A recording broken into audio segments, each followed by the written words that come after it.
Welcome back. We're in the digital age, and perhaps one of the greatest dangers we face is the growing problem of fake news. It is exactly what the name says, news that isn't real, totally fake, totally made up. But despite that, it goes viral on the internet because some shady website puts it up, or in India, it becomes a WhatsApp forward. But now, there are people who are hitting back. Amit Singh has more.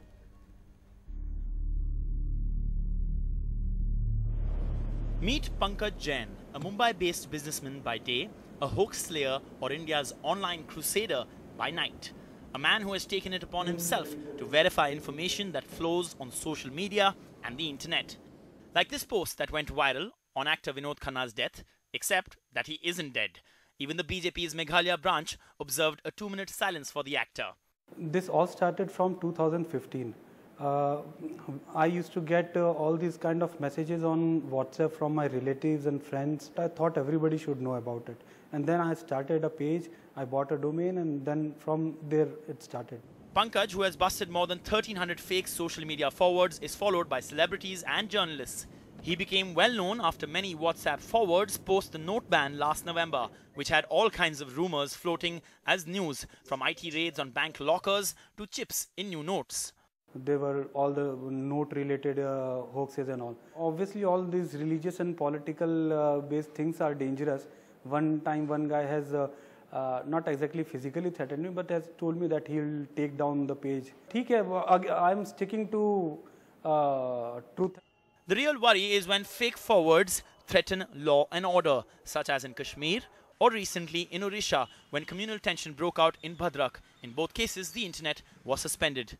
Because if people are generating news for the sake of harming public disorder, for national security, it should be treated very, very strongly. We should protect freedom of speech, freedom of expression. Nothing goes beyond that. So can our laws deal with fake news? My fear is that if you do come up with a law, such as 66A of IT Act, which was maybe brought in to check these kind of things, we have seen what it leads to, the kind of misuse, the rampant misuse. Fake news became a real global issue when Donald Trump was elected as the president of the US.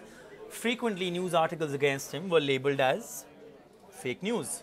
So remember, the next time you get a WhatsApp or a social media message, it may just be fake news. So don't believe everything you read or see. In New Delhi, Amit Singh for NDTV.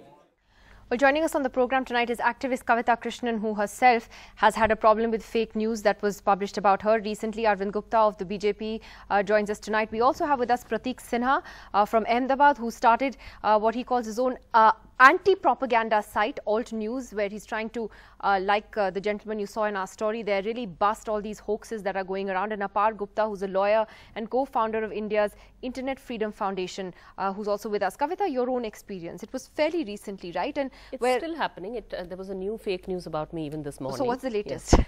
The you latest have 3 is, heads, 5 no. heads. What they're cooking up is that they're claiming I have given speeches. The first one was that I have given a speech in Bastar, making an obscene sexual suggestion to the Prime Minister. Now, anybody who knows my feminist politics knows that would know obviously that this is a news that screams fake. This morning, they say I've given a similar speech in Kannur in Kerala. So the choice of those are dead giveaways about the political motives of these, and I feel that the nature of the news is such. Now it's viral. It's on it's on more than a dozen websites now, which have all carried versions of the same thing. And I believe that it is not done only to harm my reputation. It is also actually actively making me unsafe, because if you look at the comments, the nature of the comments, thousands of them on the shares of those links on social media, then they are full of people over and over saying a woman who says such a thing, look at her character, she should be raped, she should be raped in this way, this should be done to her, that should be done to her. You're saying it's political though? You of believe course there's a political motive behind it? Of course there's political, because the very nature of the construction of the news is intended as to tarnish my political reputation and my moral reputation, and the choice, to claim I said, because I do speak about Bastar, okay? So the point is it's to create a vague impression that the next time Kavita Krishnan writes or says something about Bastar, then you must get a vague sexual association in your mind, a vague so you're making salacious association because in you your made mind. a political link to it. Arvind Gupta, the suggestion then seems to be that, that opposing political parties, those who oppose Kavita's point of view, are the ones who are creating this propaganda against her. And how much of a problem is this? I mean, according to you, you've headed the BJP's IT cell. You're aware of how things work on the internet. How much of a problem do you really believe fake news is today in India? Well, I'm not aware of what Kavita Krishnan's particular cases are, and that's something for her to take it up. I'm very clear. Fake news is not only today, first of all, it's a very big problem, but it's not only generated by fly-by-night websites. Somebody with a digital marketing tools, SEO, Google SEO expertise can generate any sort of news and make it, one of the top trending news on Google and sometimes even on Twitter and things like that. That is one section of fake news, false news. What I'm really concerned a lot is about news generating from mainstream media, which I think, Nidhi, you are actually not discussing.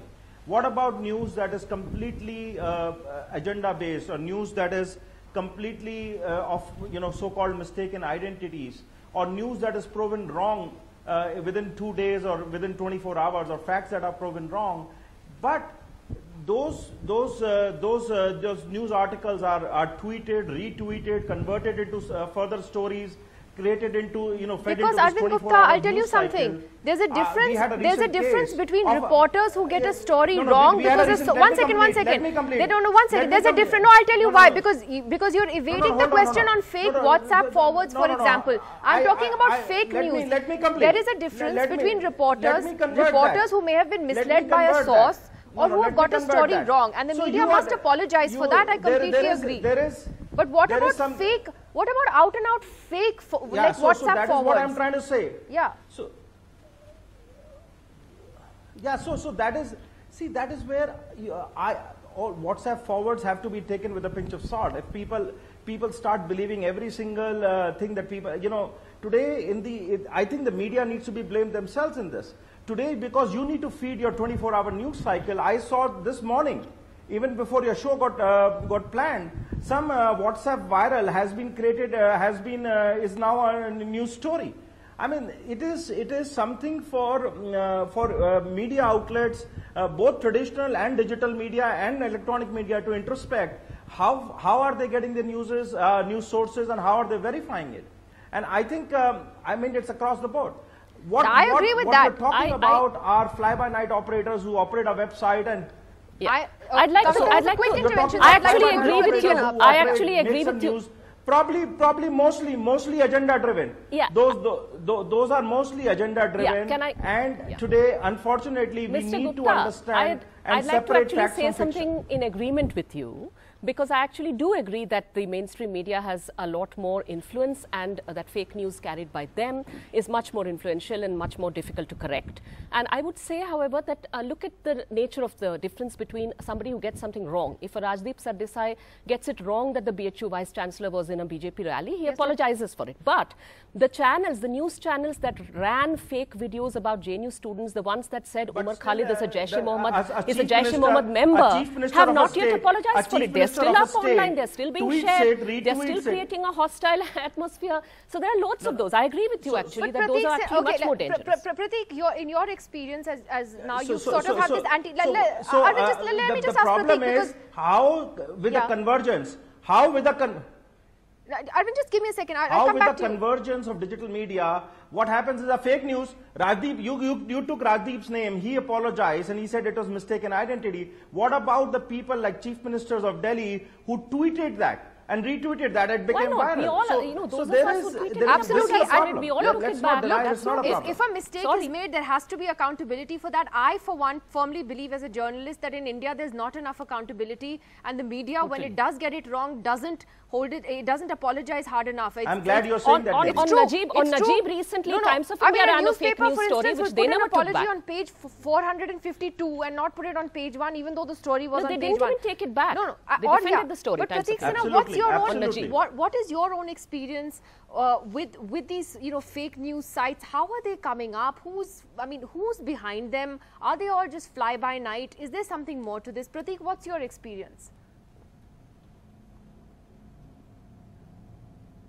They are not all fly-by-night. For example, there's a website called hindutva.info that's been running for probably 3-4 years, and that was one of the sites which also published, this particular fake news about Kavita Krishnan wanting free sex and all that. And that same website has published multiple sort of sets of these fake news, and something gets generated in one place. For example, recently there was, the BJP supporters, they trended, I support Rohit Sardana, because some news came out that there's a fatwa against Rohit Sardana. Now, I tracked that down, and it originated in a site called newspoo.in. Now, that guy, he's not actually actively associated with the party, though he says that on his profile that he's a member of RSS, Bajrang Dal and VHP. But he's a class 12, because he contacted me eventually, the guy who runs that website, he contacted me, and he's a class 12 boy who says that I'm doing it because my father earns only 6,000 rupees a month and I need money.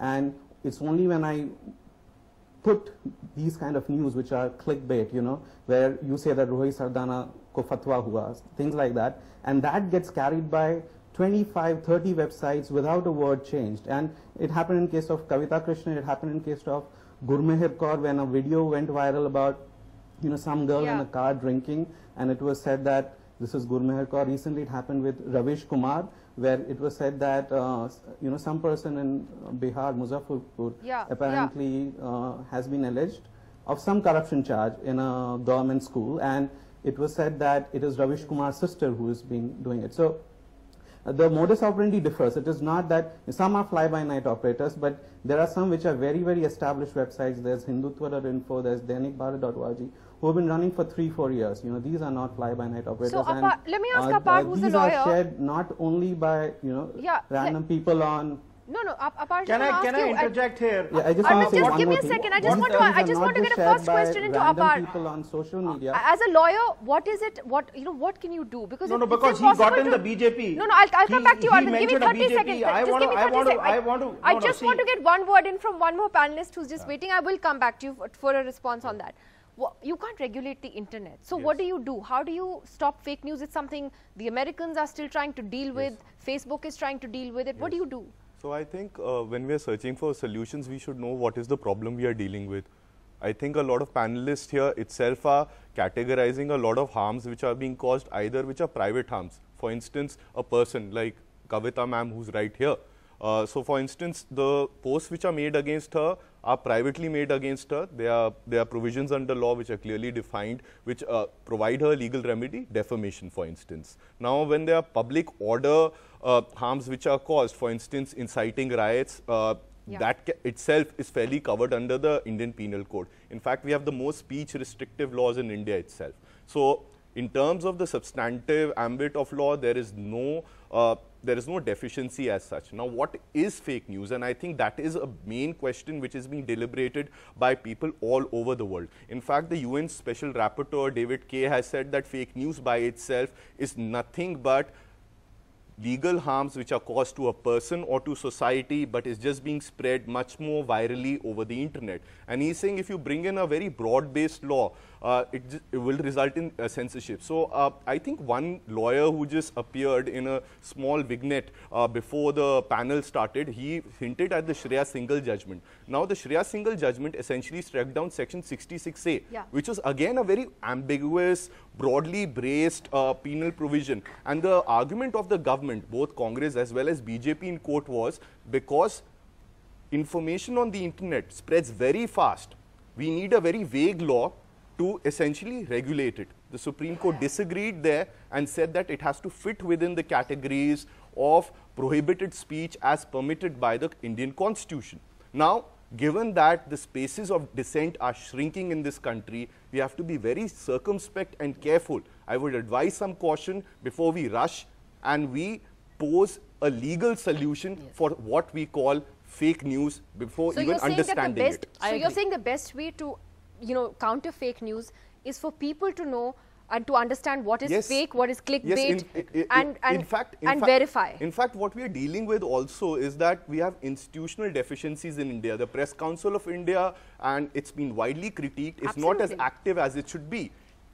Probably leadership can be taken by the News Broadcaster Standards Authority. Yes. And in fact, NDTV as well as a lot of broadcast television channels, in fact, run a scroll stating that you can complain against this channel to the NBSA. This is a form of self-regulation which has been imposed by news channels on themselves. Which is there. Which is there. So probably it can look at these issues. I see what you're saying. You're cautioning against legal remedy for this, and you're saying that people themselves have to be aware. Arvind, sorry, you wanted to counter what Prateek was saying earlier. Yes. He's saying essentially that it's not just fly-by-night, it's also very organized propaganda. Yeah, so he should come out with an expose on that. I'm not aware of it, but two things I want to just comment on. One, what Prateek said, the BJP never trended what he talked about Rohit Sandana. But two things, very important thing that Apar has said, that there is a freedom of speech and freedom of expression, and we need to honor that. But having said that, when absolutely fabricated articles are pushed with an agenda in mind, and they have a lot of budget and sponsorship behind them, that is a risk to digital democracies. But there was one question that you asked: is blocking of the internet a solution? Well, it is not a sustainable solution. But technically, if it serves to save lives of people, it prevents communal violence, and national security areas, we should support that. And can I say something unpopular here? No, I want to say, I have to say, to some extent, I understand what Arvind Gupta is saying, because we have seen, in states like Jammu and Kashmir, for instance, it's an unpopular thing to say, but, there is the potential to cause a great breakdown of law and order, and that's a separate issue. Yes, it happens. It even happened during the Birmingham riots, for instance. The question, Arvind, though, is whether it is a more organized propaganda. I think that's what Prateek is trying to say, that it's not just random people who are sitting at night and doing this. Is it more politically well organized? Well, I think I'll give an example. There is definitely, recently, I can see certain sponsorships that come. There are a lot of media houses or so-called journalists. There are so-called journalists that are supporting, one set of theories or one parties, and they keep doing that all the time. There are a multitude of these websites which are busting each other's fake news or social media truths, as they call it. So I think there is a lot of it is personally volunteer driven. But I can see, if I see a story that is against the BJP or a Janata Ka Reporter story that is getting pushed up on Facebook and being sponsored, there is a lot of money being pushed behind it. So it's only fake news if it's against the BJP. Pushing agendas and pushing propaganda. So it's I'm out of time. I wish we had more time. I didn't say that. No, I know. I'm trying to make a lighter moment out of it, because it's been very serious. I'm out of time, Kavita. I'm going to come back to this, and in fact, we're going to revisit another social media issue tomorrow as well. So we'll come to that tomorrow. Thank you to you all for joining us and having a conversation on this. I think it was much needed and something we needed to do for a long time. We'll see you again tomorrow. Good night.